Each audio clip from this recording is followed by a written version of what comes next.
माननीय राष्ट्रीय अध्यक्ष जी, अभी थोड़ी देर पहले हमारे बीच में माननीय देश के यशस्वी प्रधानमंत्री नरेंद्र मोदी जी बैठे थे। मैं मान के चलता हूं कि मेरी बात भी वहां तक पहुंच रही होगी। सम्मानीय मंच पर यशस्वी गृह मंत्री ने जिस ढंग से पूरी बात रखी है, मुझे लगता है कि हम सब,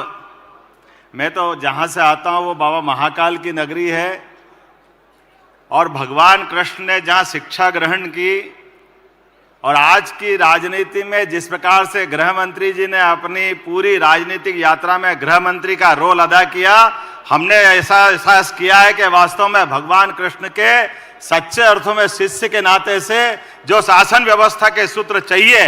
वो सारे सूत्र हमको दिखाई देते। मैं अत्यंत आनंद के साथ इस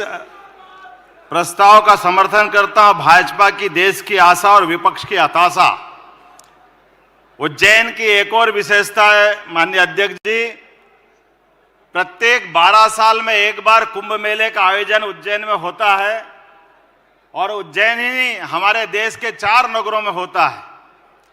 और वो चारों नगरों में ऐसा माना जाता कि देव दानव मिलकर के समुद्र मंथन करके उस समुद्र मंथन से अमृत की खोज में अमृत की प्राप्ति लेते हैं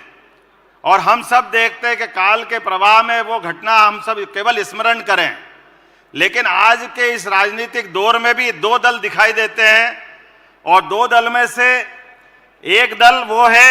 जिनके बारे में माननीय यशस्वी गृह मंत्री जी ने विस्तार से बात कही है कि ना केवल वो परिवारवाद की बात करते हैं, ना केवल वो आतंकवाद से लेकर के सारे मामलों में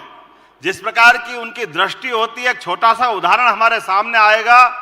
कि केवल खेत में किसान हूं, परिवार में खेती है, तो जैसे खेत के अंदर एक पुतला खड़ा कर दो और उस पुतले के आधार पर पशु पक्षी भ्रम में रहते कि ये अब इस फसल को नुकसान नहीं करना है। ये जो पुतला खड़ा करके वो अपने किसान तो अपने उद्देश्य की प्राप्ति करता है कि वो फसल को बचाने का प्रयास करता है। दुर्भाग्य से ये घमंडिया गठबंधन ऐसा पुतला खड़ा करके वो अपनी दूसरे ढंग की दृष्टि रखते हैं और उसकी आड़ में जो वो उनको जो करना है वो गरीब की बात करेंगे, ओबीसी की बात करेंगे, आदिवासी की बात करेंगे, अल्पसंख्यक की बात करेंगे, लेकिन भला किसी का नहीं करेंगे। वो केवल भ्रम के आधार पर वो पुतला खड़ा करने का काम करते हैं। एक एक करके वो सारी बातें हम देखें। अगर ओबीसी की बात करते हैं, मुझे इस बात का गर्व है कि उनने ओबीसी की बात करके चौधरी चरण सिंह की सरकार को गिराने का पाप किया। उन्होंने ओबीसी की बात करके देवेगौड़ा जी की सरकार को गिराने का पाप किया। और हमारा ये पूरा हमारा राष्ट्रवादी दल जिसने हमने अपने लिए समूचे देश की बात करी, लेकिन अति पिछड़े व्यक्ति को भी प्रधानमंत्री का मौका देने का अगर अवसर मिला तो देश के सामने हमने सबके सामने उदाहरण पेश किया जिसके माध्यम से हमने एक अति पिछड़े परिवार में से लेकर के देश का प्रधानमंत्री दिया। मुझे तो इस बात की प्रसन्नता है, जिस पारिवारिक पृष्ठभूमि से आता हूं, जैसे मैंने कहा किसान और मजदूर परिवार में से मेरा अपना परिवार के नाते जाना जाता है। एक इतने बड़े राज्य के मुख्यमंत्री बनने का मौका अगर कोई पार्टी दे सकती है तो वह एकमात्र पार्टी भारतीय जनता पार्टी है, जिसके माध्यम से मैं अपना यह गौरव और गर्व पाता हूं। यही पार्टी है जिसके माध्यम से लगातार पार्टी का सामान्य कार्यकर्ता नीचे से उठ करके एक बूथ से काम करते करते देश के अलग अलग प्रकार के कामों के माध्यम से जो हमने अपने सीखा है कि राज्य का मुख्यमंत्री भी बनता है और न केवल हमारा बल्कि मध्य प्रदेश तो वो राज्य आता है जहां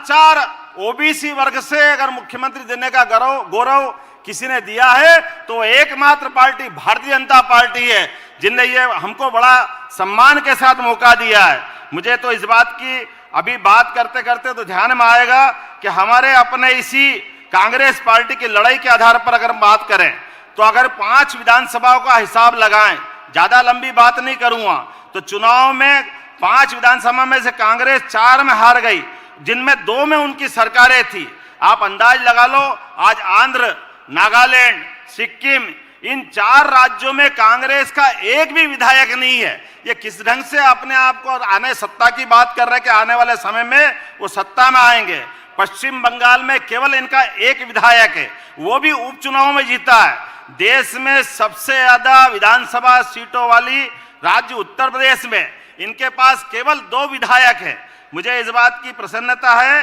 कि आज हमारे पास देश के अंदर सबसे बड़ी पार्टी का तमगा भी है और सबसे ज्यादा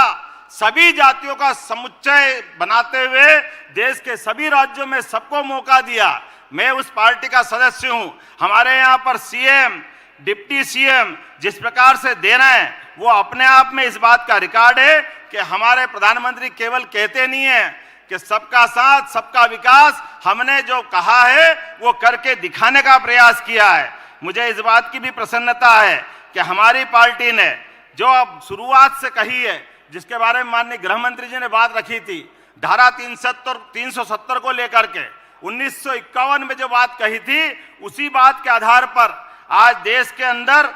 न केवल धारा 370 हटाई है बल्कि आज पर्यटन के क्षेत्र में पूरे देश में कश्मीर, और देश नहीं दुनिया में एक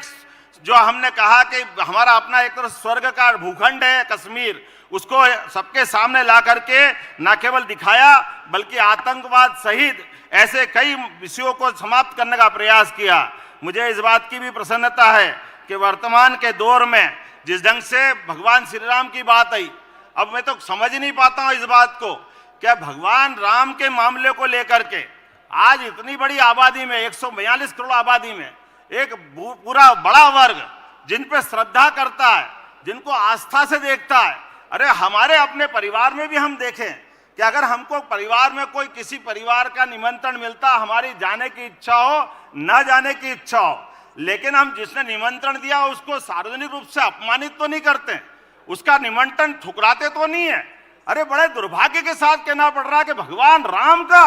वो भी सुप्रीम कोर्ट ने जिसके मामले में फैसला हो गया, भगवान राम का निमंत्रण जिसको मिला है, और ये दुर्भाग्यशाली अभागे लोग भगवान राम का निमंत्रण भी ठुकरा करके देश में राजनीतिक विजय की कामना करते हैं। ये किस ढंग से राजनीति करना चाहते हैं? ये क्या चाहते हैं? हमारे अपने हिंदुओं के आराध्य का अपमान करके ये किस जगह खड़े होंगे? मैंने तो पहले भी कहा था और अभी फिर कहना चाहता हूं कि अगर ये आप ये चाहते हो कि हमारे हिंदुओं का अपमान करके आपको राजनीतिक विजय मिल जाएगी, ये असंभव है, कभी संभव नहीं हो सकता। और तो और अभी जब आपने कहा, एक बार एक नहीं दो नहीं लगातार ऐसे कई घटनाक्रम आए जिनके माध्यम से मैं आज सारी बातों को दोहराना तो नहीं चाहूंगा, लेकिन आज के इस अवसर पर माननीय अमित जी ने जो विषय रखा विस्तार से, मैं न केवल उसका समर्थन करता हूं और उम्मीद करता हूं कि आने वाले समय में फिर एक बार बहुत बहुत धन्यवाद। भारत माता की जय।